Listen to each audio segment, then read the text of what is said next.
Hello guys, welcome to best only. Today's my topic bed making. तो आज का मेरा टॉपिक रहने वाला है बेड मेकिंग क्या है और बेड मेकिंग के जो जनरल इंस्ट्रक्शंस हैं वो क्या क्या रहते हैं। तो पूरी डिटेल आप लोग से मैं शेयर करूँगी। तो ये जो बेड मेकिंग का जो क्वेश्चन है काफ़ी मोस्ट इम्पॉर्टेंट क्वेश्चन है, जो कि आपके जीएनएम वाले स्टूडेंट्स, बीएससी वाले जो नर्सिंग वाले स्टूडेंट्स हैं उनके एग्ज़ाम में ये क्वेश्चन हमेशा पूछा जाता है।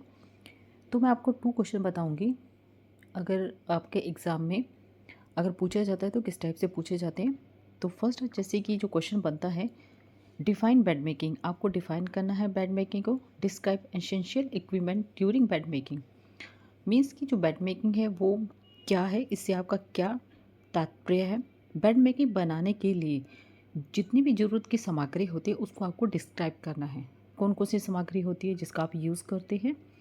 सेकेंड क्वेश्चन है describe general instructions during bed making. Means कि जो बेड मेकिंग बनाने के लिए जितनी भी जो भी इसके जनरल इंस्ट्रक्शंस हैं उसको आपको डिस्क्राइब करना है। ठीक है, ये 2 क्वेश्चन जो कि आपके एग्ज़ाम में पूछे जाते हैं और मैं आप लोग से पूरी डिटेल में डिस्कस करूँगी और काफ़ी इंपॉर्टेंट क्वेश्चन है, सभी को पता है ये बात। तो चलिए सबसे पहले मैं आप लोगों को बता देती हूँ बेड मेकिंग होता क्या है। तो सबसे पहले हम बेड मेकिंग की डेफिनेशन जानेंगे। डेफिनेशन क्या है? बेड मेकिंग यानी कि जब आप बेड बना रहते हैं उस टाइम पर आपका क्या मतलब तात्पर्य होता है इस चीज़ से। यानी कि ये एक ऐसा पर्टिकुलर प्रोसेस से है जिसमें पेशेंट की कंडीशन के अकॉर्डिंग उसे रिलैक्स देना होता है। ठीक है, पेशेंट किस कंडीशन में है, ठीक है, पेशेंट को रिलैक्स करने के लिए विशेष टाइप के बेड मेकिंग तैयार किए जाते हैं। हॉस्पिटल में यूज़ लाए जाने वाले जो बेड है, बेड की जो इसकी जो लंबाई होती है 1.9 मीटर होती है। ठीक है, यानी कि जो यूज़ लाए जाने वाले जो भी बेड की जो नॉर्मल लंबाई होती है वो रहती है 1.9 मीटर और इसकी जो हाइट रहती है 66 सेंटीमीटर होती है। अगर इसकी हम चौड़ाई की बात करें तो लगभग 3 फीट का होता है।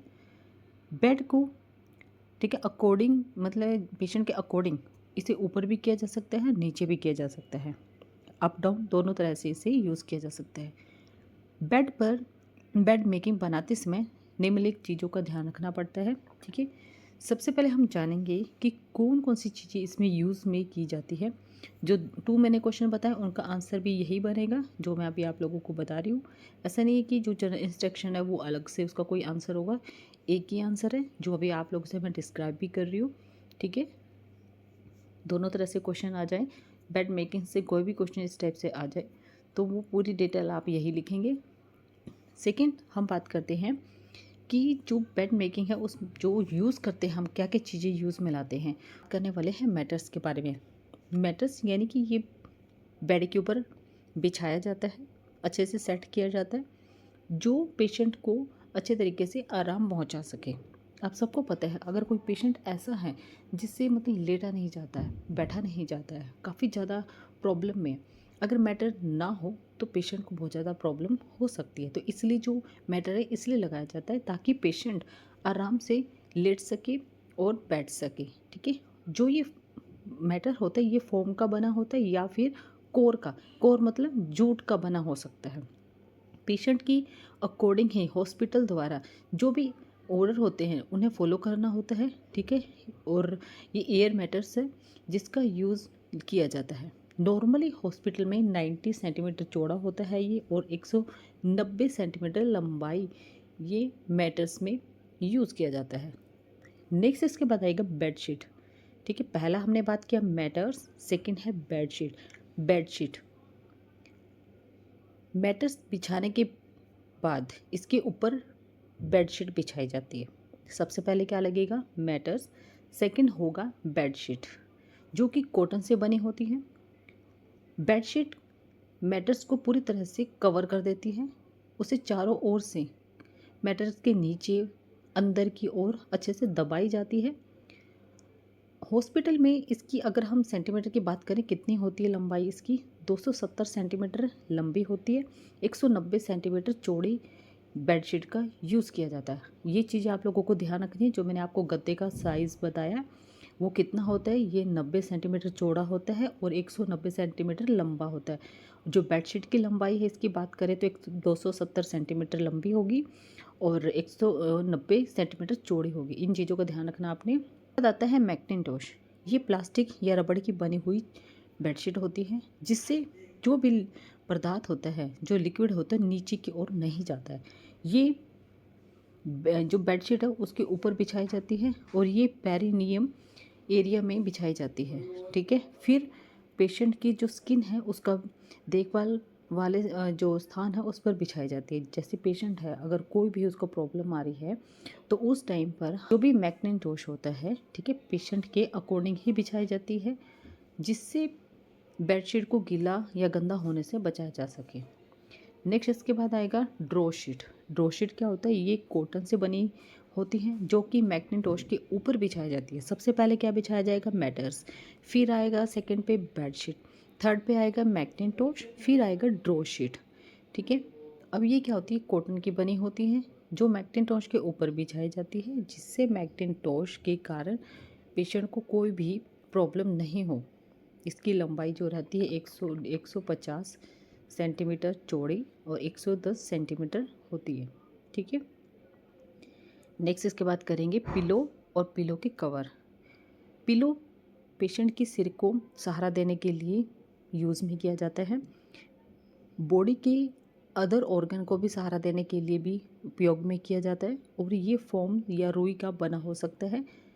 जो ये पिलो है, ये इसका जो कवर होता है ये कॉटन का बना होता है जो पिलो को गंदा होने से बचाता है। Third, foot board. ये एक सरफेस है जो लकड़ी या प्लास्टिक से बने बोर्ड के ऊपर होती है। फुट बोर्ड एल शेप से बना होता है जो बिस्तर पर लेटे हुए जो पेशेंट है प्रोटेक्ट करने के लिए, पैरों को सहारा देने के लिए किया जाता है जिससे पैरों को भी, ठीक है, उसकी जो कंडीशन है, अगर वो उनको प्रॉब्लम आ रही है तो तकिए पर भी पैर रख के वो अपना रिलैक्स होकर सो सकता है। और कई फुट बोर्ड पेशेंट के बिस्तर पर इस प्रकार लगे होते हैं जिससे पेशेंट की लंबाई के अकॉर्डिंग पेशेंट के पैरों को भी जो उसका बेस है वो प्रदान किया जा सके। इसके बाद नेक्स्ट आएगा बेड क्रेडल। अब बेड क्रेडल का इसका यूज़ पेशेंट द्वारा ओढ़े जाने वाले ब्लैंकेट या बेडशीट का जो वेट है पेशेंट की बॉडी पर आने से रोकने के लिए किया जाता है। इसका यूज़ नॉर्मली जले हुए जो भी बर्न वाले पेशेंट होते हैं उनकी बॉडी से कपड़ों को ताकि वो टच नहीं होने देने के लिए किया जाता है। नेक्स्ट इसके बाद आ जाएगा ब्लैंकेट। पेशेंट को ठंड से बचाने के लिए और पेशेंट की बॉडी का टेम्परेचर कम होने के लिए ब्लैंकेट का यूज़ किया जाता है। इसके बाद नेक्स्ट आएगा काउंटर पेन। अब ये क्या होता है? जब पेशेंट नहीं होता तो उस टाइम पर रेडी जो बेड मेकिंग है उसको गंदा होने से बचाने के लिए क्या किया जाता है? काउंटर पेन का यूज़ किया जाता है। ये 3 मीटर लंबा होता है, 2 मीटर चौड़ा होता है जो पूरी तरह से जो बिस्तर होता है उसे ढक देता है।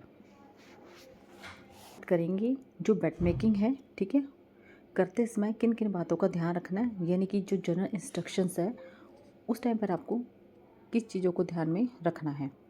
बिस्तर रेडी करने से पहले और बाद में नर्स को अपने हाथ अच्छी तरह से साबुन से धो लेना चाहिए। ठीक है, और जो बिस्तर है तैयार करते समय असेप्टिक जो भी टेक्निक होता है उसका यूज़ करना चाहिए। अगर पेशेंट किसी भी इन्फेक्शन से इन्फेक्टेड है तो जो नर्स है उसे टोपी या मास्क या गाउन या फिर ग्लव्स पहनकर क्या करना चाहिए? बेड मेकिंग करना चाहिए। सेकंड है, पेशेंट का बेड और उसकी बेडशीट हटाते समय उन्हें अपनी बॉडी से दूर रखते हुए उठाना चाहिए, राइट। थर्ड पॉइंट आएगा जो इसमें बेडशीट और मैकिन्टोश या ब्लैंकेट है पेशेंट के प्लंग से हटा के, यानी कि जो बेड है बेड से हटाकर अदर पेशेंट के बेड पर नहीं रखना चाहिए। जैसे कई बार क्या होता है, पेशेंट जिस बेड पर लेटा है अगर आप उसे थोड़ा सा क्लीन करना चाह रहे हैं तो क्या करते हैं कि उनके जो सामान जो होता है, बेडशीट हो गया, पिलो हो गया या फिर उनका मैटर हो गया, उनको हटाकर क्या किया जाता है, ये दूसरे पेशेंट के बेड पर रख दिया जाता है। ऐसा कभी नहीं करना चाहिए, ठीक है। तो इसमें आपको या तो चेयर का यूज़ करना चाहिए या फिर ट्रॉली का यूज़ करना चाहिए अगर आप ऐसा कर रहे हैं तो। फोर्थ पॉइंट लिखेंगे, अगर पेशेंट किसी भी डिजीज़ से इन्फेक्टेड है तो उसकी जो भी चीज़ें हैं उसको अलग रखना चाहिए, अलग करना चाहिए, ताकि उसे स्टरलाइज किया जा सके, उसकी चीज़ों को साफ़ किया जा सके, ठीक है, धुलने के लिए भेजा जा सके।